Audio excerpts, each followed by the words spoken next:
Communist, Congress, இந்த பாஜக இப்படி கட்சிக்கு பின்னாடி எல்லாம் போகாம எது இப்படி இருந்தாலும் போன தலைவர்கள்லாம் தேடி பார்த்தா தமிழ் இனம்ன்ற ஒரே ஒரு புள்ளியில தான் இணையறாங்க 3 பேரும்.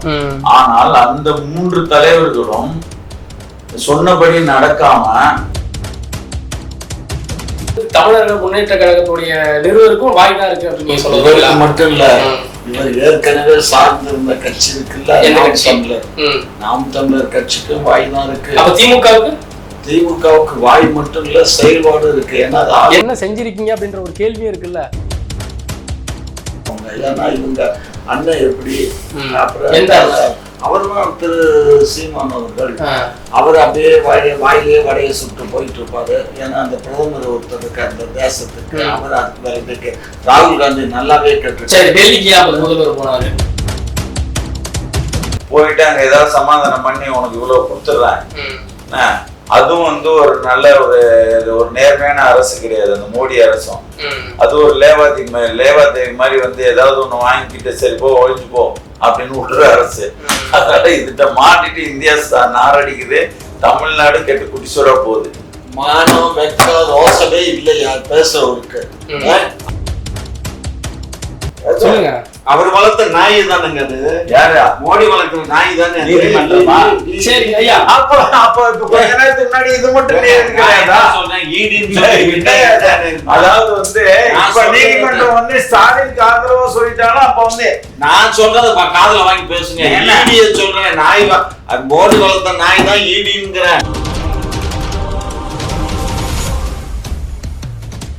குக்கு செய்தி நேயர்களுக்கு வணக்கம். இன்றைய நேர்காணலில் நம்மோடு இணைந்திருப்பவர் தமிழர் முன்னேற்ற கழக நிறுவனர் அதியமான் மற்றும் திமுக மூத்த முன்னோடி முனைவர் திரு காமாட்சி அவர்கள். வணக்கம். நல்லா இருக்கீங்களா? இப்போ நாம் தமிழர் கட்சியில ஒரு சில ஆண்டுகளுக்கு ஒரு சில மாதங்களுக்கு முன்பு போயிருந்தீங்க, திரும்பவும் வெளியே வந்ததா ஒரு தகவல் வந்திருக்கு. என்ன காரணம்? நான் வந்து கட்சியை விட்டு நிறைய பேர் போய்கிட்டு இருந்தாங்க. அப்புறம் வந்து ஈவேராவை நாங்கள் ஒரு 10 ஆண்டுகளுக்கு மேலே பேசிகிட்டு இருக்கோம். அவரோட ஒரு விமர்சனம் பண்ணி பேசிகிட்டு இருக்கோம். அதான் பேசினாரு, சரி நம்ம பாதைக்கு வந்துட்டாரு அப்படின்றது ஒன்று. பிறகு நிறைய பேர் கட்சி விட்டு போய்கிட்டு இருக்கும்போது நம்ம முன்னாடி அந்த கட்சியில் இருந்ததுனால நம்ம கண்ணெதிரில் அந்த கட்சி கொஞ்சம் ஆட்டங்காடுதுன்ற அடிப்படையில் போய் உள்ளே போயிட்டு கொஞ்சம் வலிமைப்படுத்துவோம் அப்படின்ற எண்ணத்தில் நான் போனேன். ஆனால் அங்கே வந்து அண்ணன் சீமானோட நடவடிக்கைகள் அதுதான் வந்து பலர் வெளியேறதுக்கும் காரணமா இருக்குது. அது வந்து அவர் மாத்திக்கிறதுக்கு வந்து நான் இப்படி எல்லாம் செய்யணும் அப்படி செய்யணும்ன்ற மாதிரி நான் அவருக்கு எனக்கு தெரிஞ்ச கருத்துரைகள் சொன்னேன். அது கேட்குற மாதிரி தெரியல. சரி நம்ம வந்து அதை போட்டு நம்ம திணிக்க முடியாது, அவர் கூட முரண்பட்டு இருக்க முடியாது. அதனால நம்ம வெளியேறி நம்ம ஏற்கனவே இந்த தமிழர் முன்னேற்ற கழகத்தை தொடருவோம். இல்ல, உங்க கட்சியோட கொள்கை தொடர்ச்சியா வந்து பெரியாரை விமர்சிக்கிறதா இருக்கு. ஏன் தொடர்ச்சியா பெரியாரை விமர்சிட்டே இருக்கீங்க? நாங்க வந்து எங்க கட்சியோட கொள்கை பெரியாரை விமர்சிக்கிறதோ திமுக விமர்சிக்கிறதோ அப்படிலாம் கிடையாது. எங்க கட்சிக்கு ஒரு கொள்கை இருக்கு. ஒரு வரியில தமிழர் முன்னேற்ற கழகம், தமிழர் உரிமை காக்க மீட்க. தமிழர் உரிமையை காக்கணும், இழந்த உரிமைகளை மீட்கணும். இதுதான் எங்களோட. இது யாரால இழந்தீங்க அப்படின்ற இந்த சொல்றேன் நான். இப்போ இதுதான் எங்களோட கட்சிக்கான கொள்கை. நாங்க வந்து இந்த அரசியலுக்கு வந்து வந்தது இந்த இனம் பாதிக்கப்படுதுன்ற அடிப்படையில தான் அரசியலுக்கு வந்தது. அது வந்து அதற்காக இந்த இனத்துக்காக குரல் கொடுத்த தலைவர்கள் முதல்ல வைகோ, அப்புறம் திருமா. வைகோ வந்து 93 கட்சி ஆரம்பிச்சு 96 தேர்தல் நேரத்தில் ஒரு கருணாநிதி மட்டும் அதிகமாக எதிர்த்தாரு, ஜெயலலிதாவை எதிர்க்கல. ஜெயலலிதா தான் அன்னைக்கு வந்து ராஜீவ்காந்தியோட அந்த சிதைந்து போன தொடைப்பகுதியை சுவரொட்டிய தமிழகம் எங்கும் ஒட்டி அதன் வாயிலாக ஆட்சியை பிடிச்ச ஒரு அம்மா ஜெயலலிதா. ஆனால் ஜெயலலிதாவை அந்த தேர்தலில் அவர் எதிர்க்கல. அவர் வந்து 17 லட்சம் பேரோட ஊர்வலம் போனது வந்து 94 ஈழத்தமிழர்களுக்கு ஆதரவாக அவர் செயல்பட்டதும், தலைவர் பிரபாகரனை அவர் போய் பார்த்துட்டு வந்துட்டார்ன்ற ஒரு இதில் தான் நாங்கள்லாம் அவர் பேர் அடித்து அவர் பின்னாடி போனோம். அப்போ தமிழ் இனம் சார்ந்த நம்ம போனாலும் அதை சரியான முறையில செயல்படுத்தாம ஒரு போறாரு அப்படின்னு 96 நான் வெளியே வந்துட்டேன். 2009 வந்து ஒரு 3 மாசம் விடுதலை சிறுத்தைகள் கட்சியில இருந்தேன். ஈழப்படுகொலை ஒட்டி தான். அவர் வந்து அன்னை சோனியா வாழ்க அப்படின்ட்டு அவர் போயிட்டாரு. திரும்ப என்னுடைய கல்லறையில கூட நான் கூட்டு வைக்க மாட்டேன் அப்படின்ற மாதிரி அல்ல எல்லாம் சொன்னாரு. சொல்றதுக்கு மாறா வந்து அங்க ஈழப்படுகொலை ரத்த ஆறு ஓடிக்கிட்டு இருக்கு. அதை கொலை பண்றதே வந்து சோனியா காந்தி தான். இந்திய படையை அனுப்பிச்சு அந்த கருணாநிதி துணை நிக்கிறாரு அந்த படுகொலைக்கு. அவங்க கூட அவர் போயிட்டாரு. அதனால வந்து இது சரிப்படாதுன்னு அதுல இருந்து வெளியே வந்தான். அதுக்கு பிறகு நாம் தமிழர் கட்சியை ஆரம்பிக்க சொன்னதுல நானும் ஒரு ஆளு. நாம் தமிழர் கட்சியவே. ஆமா ஆமா. அப்போ ஒரு அண்ணன் சீமான் வந்துட்டு இதெல்லாம் சரிப்படாது, கருணாநிதி நம்மளை சும்மா விட மாட்டாரு, நீ போய் ஒரு வேலையை பாருங்கன்ட்டாரு. அப்புறம் ஒரு 5 மாசம் கழிச்சு ஆரம்பிச்சாரு இயக்கமா. அப்புறமா நம்ம வந்து பொறுப்பெடுத்துக்கிட்டு கிட்டத்தட்ட 1 கோடி கிட்ட அந்த கட்சிக்கு செலவு பண்ணி வழக்கு எல்லாம் வாங்கி பயங்கரமா சென்னை மாவட்ட பொறுப்பாளரை நான் வளர்த்து எடுத்தேன். அவரோட நடவடிக்கைகள் சரியில்லைன்னு வெளியே வந்தோம். அந்த அடிப்படையில வந்து நம்ம போயிட்டு ஒரு ரொம்ப ஆழ்ந்து யோசிச்சதுல எதுக்கு நம்ம வந்து இந்த அதிமுக கம்யூனிஸ்ட் காங்கிரஸ் இந்த பாஜக இப்படி கட்சிக்கு பின்னாடி எல்லாம் போகாம எதுக்கு இப்படி இருந்தோம். போன தலைவர்கள்லாம் தேடி பார்த்தா தமிழ் இனம்ன்ற ஒரே ஒரு புள்ளியில தான் இணையறாங்க 3 பேரும். ஆனால் அந்த 3 தலைவர்களும் சொன்னபடி நடக்காம அவர்கள் வந்து செயல்பட்டவர்களா இருக்கிறாங்க. அப்போ ஒரு சரியான தலைமை கிடையாது. நம்ம எதிர்பார்க்கிற மாதிரி தமிழ் இனத்தை வந்து சரியான முறையில வழி நடத்துற தலைமை கிடையாது. அந்த தலைமை நம்மளாவே இருப்போம் அப்படின்னு சொல்லி ஆரம்பிக்கப்பட்டதுதான் தமிழர் முன்னேற்ற கழகம்.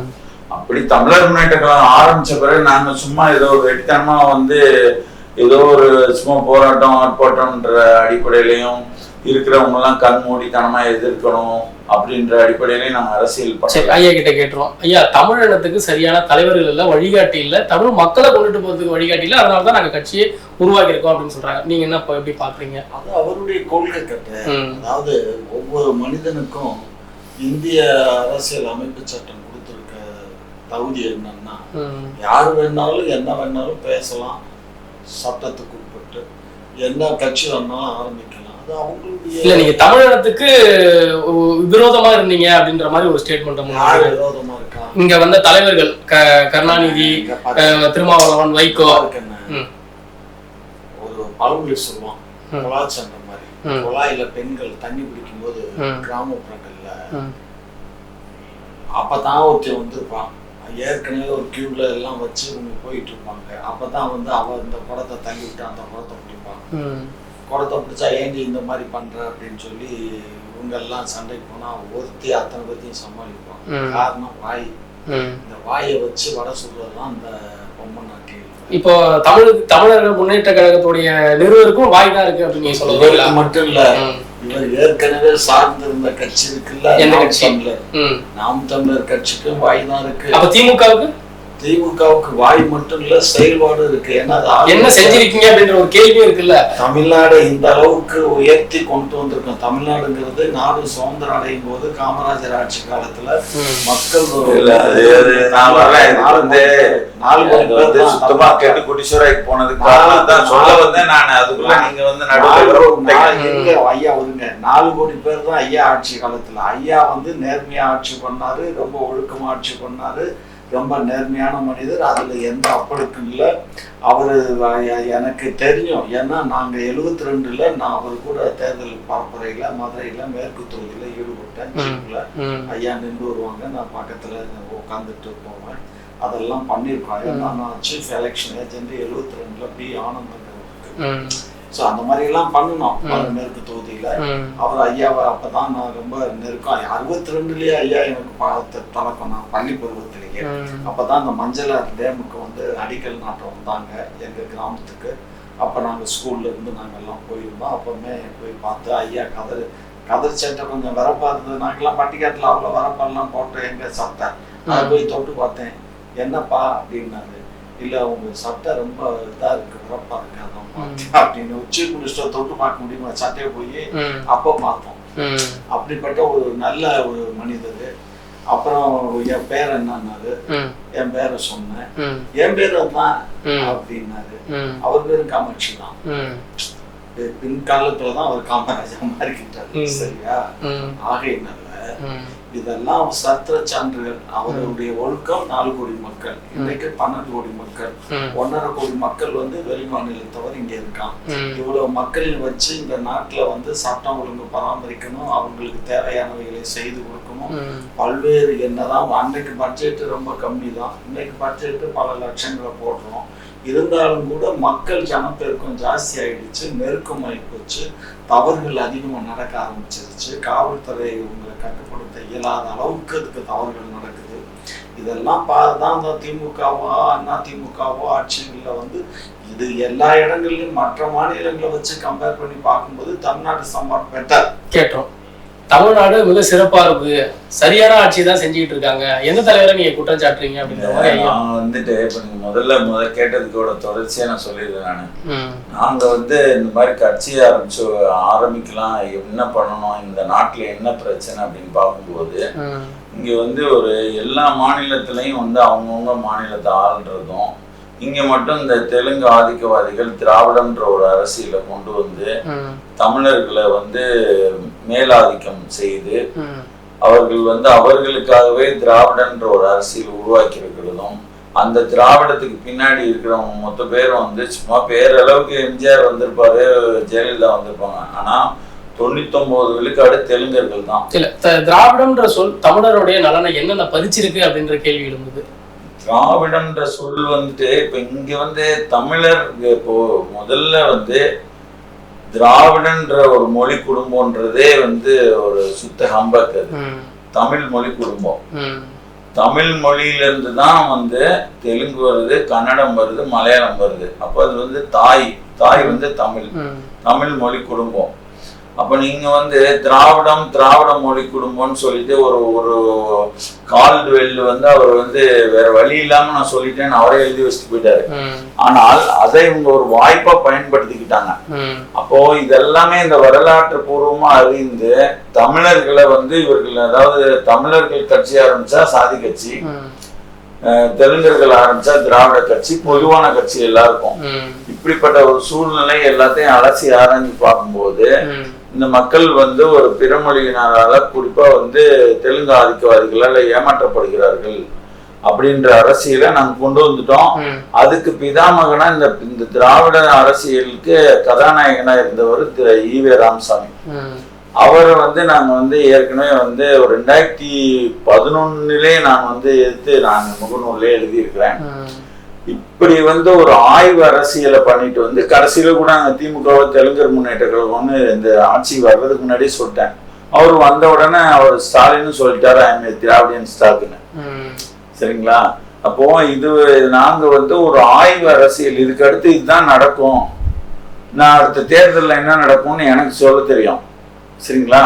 அப்போ மக்களுக்கு ஒரு விழிப்புணர்வு கொடுக்குற ஒரு கட்சியா இந்த தமிழர் முன்னேற்ற கழகம் இந்த அளவுல தான் இருக்குது. இன்னும் வளரணும். வளரும் போது தமிழ்நாட்டு மக்களுக்கு நல்லது நடக்கும். தமிழர் முன்னேற்ற கழகம்ன்றது இந்த இனத்தை முன்னேற்றி காட்டும்.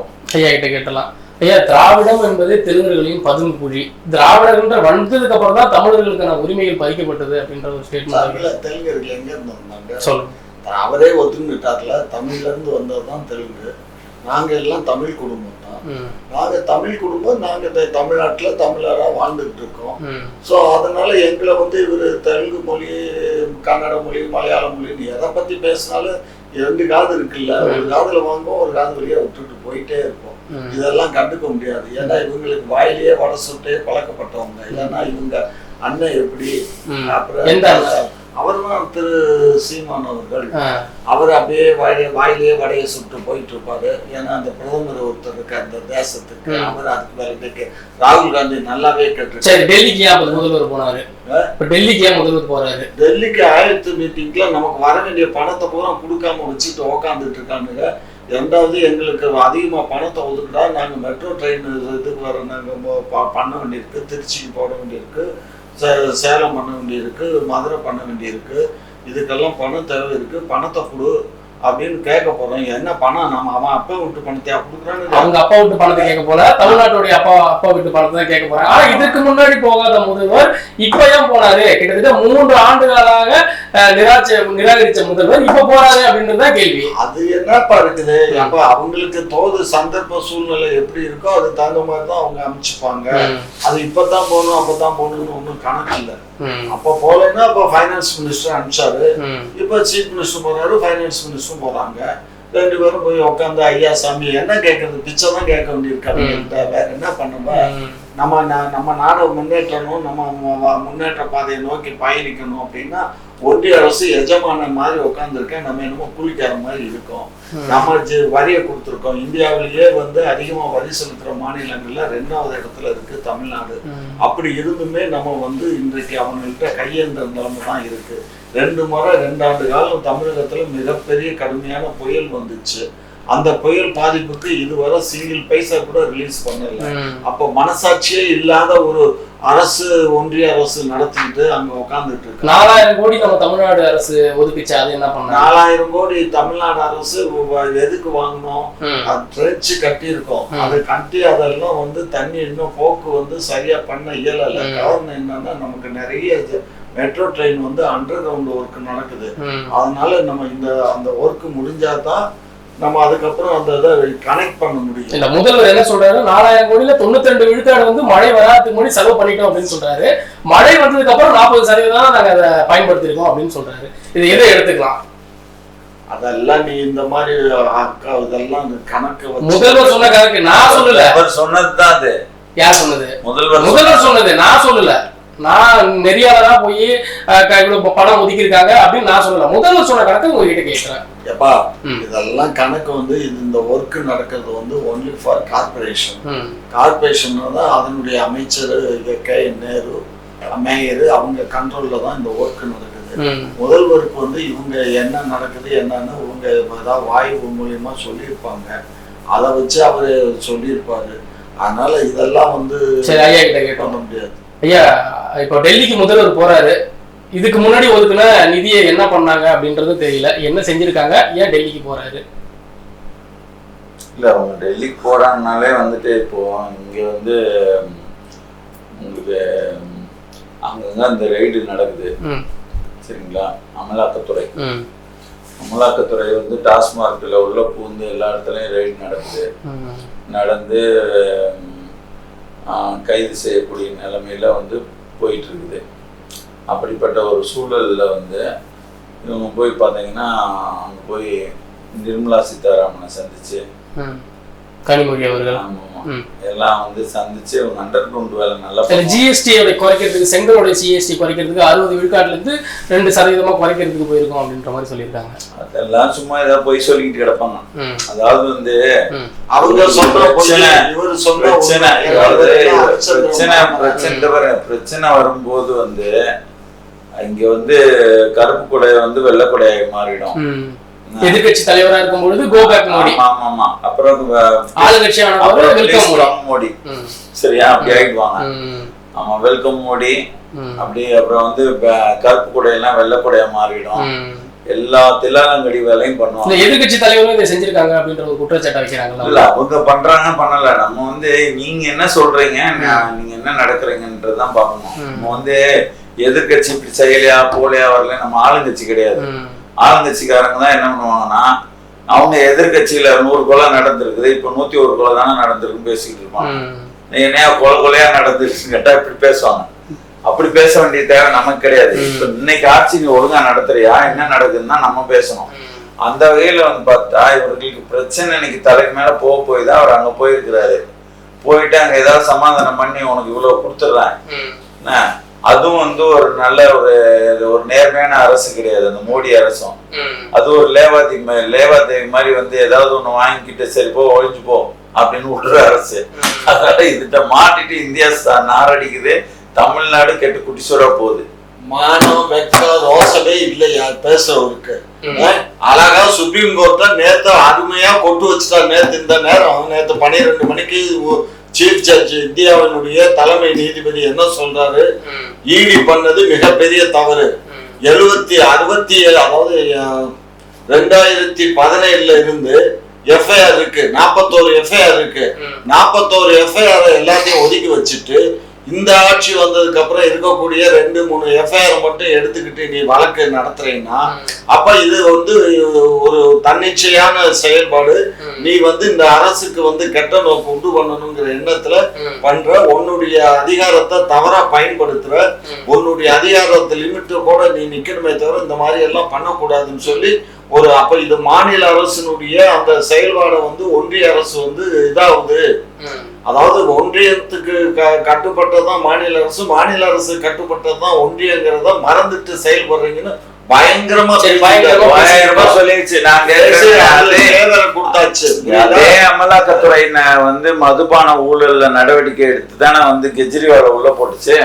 சார் உள்ள போட்ட நான் கேக்குறேன், உள்ள போட்டது வந்து மோடி வந்து நேரா புடிச்சு கொண்டு போய் வந்து ஜெயில போட்டாரா இல்ல நீதிமன்றம் போட்டுச்சா? சொல்லுங்க. அவர் வளர்த்த நாய் தானுங்க அது. யாரா? மோடி வளர்க்கிற நாய் தானே நீதிமன்றமா? சரி ஐயா, அப்ப இப்ப கொஞ்ச நேரத்துக்கு முன்னாடி இது மட்டும் அதாவது வந்து இப்ப நீதிமன்றம் வந்து ஸ்டாலினுக்கு ஆதரவா சொல்லிட்டாலும் அப்ப வந்து நான் சொல்றது காதுல வாங்கி பேசுங்க. ஈடிய சொல்றேன், நாய் மோடி வளர்த்த நாய் தான் ஈடிங்கிறேன். அத நான் சொல்றேன், நான் சொல்லல. நான் என்ன சொல்றேன், ஈடி வழக்கு தொடுக்குது, ஆனா ஈடியால தூக்கி உள்ள போட முடியாது. அதுக்கு ஒரு நீதிமன்றத்துக்கு போனோம், அந்த நீதிமன்றம் தான் தூக்கி உள்ள போனோம். அதுக்கான அதிகாரம் நீதிமன்றத்துக்கு தான் இருக்குது. சரியா? நீ வந்து தப்பு செய்துட்டு கண்ணா உள்ள ஜெயிலுக்கு போ. இப்ப எத்தனை வழக்குகள் வந்து போட்டாலும் போலீஸ் வந்து வழக்கு போடும், ஆனால் நீதிபதி தான் வந்து அவர் உத்தரவு போடுவார், நீ ஜெயிலுக்கு போ அப்படின்னு. அந்த நீதிபதி வந்து உத்தரவு போட்டது எதன் பேர்ல? இடி ரைடு பேர்ல உள்ள வழக்குல தான் அவர் வந்து கெஜ்ரிவால் உள்ள போனாரு. கெஜ்ரிவால் வழக்குல என்ன சுப்ரீம் கோர்ட் ஃபைனலா சொல்லி எப்படி பெயில் கொடுத்துச்சு அத கொஞ்சம் பாருங்க, யோசிச்சு பாருங்க. பெயில் தான் கொடுத்திருக்கு. பெயில் எதுக்காக கொடுத்துச்சு? நீ இவ்வளவு நாள் ஆட்சி விட்டு பதவி விட்டு இறக்கிடுச்சு. இருங்க சார், அதே மாதிரி வந்துட்டு இப்ப பதவி விட்டு இறக்கி அவர் வந்து என்னதான் ஆயிட போதும்னு பயந்துகிட்டு அப்படியே வந்து பயந்து போயிருக்கிறாரு அவரு. சரிங்க, பயமாவது மயிராவது. சரிங்கய்யா, பயமும் கிடையாது மயிரும் கிடையாது. உங்களுக்கு எப்பவுமே பயம் இருக்காது. கெஜ்ரிவால் சமாச்சாரத்திலே பயமே கிடையாது. அதே மாதிரி ஐயோ சொல்றாங்க, சிசோடியாவுடைய வழக்குலயும் சரி, இந்த 2 வழக்குலயும் சரி அழகா சுப்ரீம் கோர்ட் கொட்டு வச்சுச்சு. இதுவரை நீ போட்ட வழக்கு எவ்வளவு, எந்த வழக்குல நீ வந்து ஒழுங்கா நீ வந்து சார்ஜ் ஷீட்டை போட்டு ப்ரொடியூஸ் பண்ணி எந்த கேஸ்ல தண்டனை வாங்கி கொடுத்துருக்க. இதுவரை 1000 சொச்சம் வழக்குகள் நீ போட்டிருக்க. 1000 சொச்சம் வழக்குகள்ல வெறும் 11 வழக்குகள் மட்டும் கன்வென்ஷன் வாங்கியிருக்க. மற்ற வழக்கு பூரா என்ன ஆச்சு?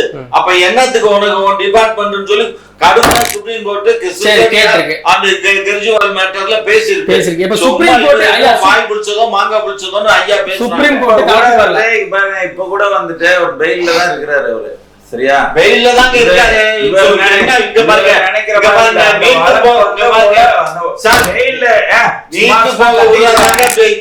இவனுடைய வேலையே சும்மா சும்மா கத்திக்கிட்டு இருக்காங்க.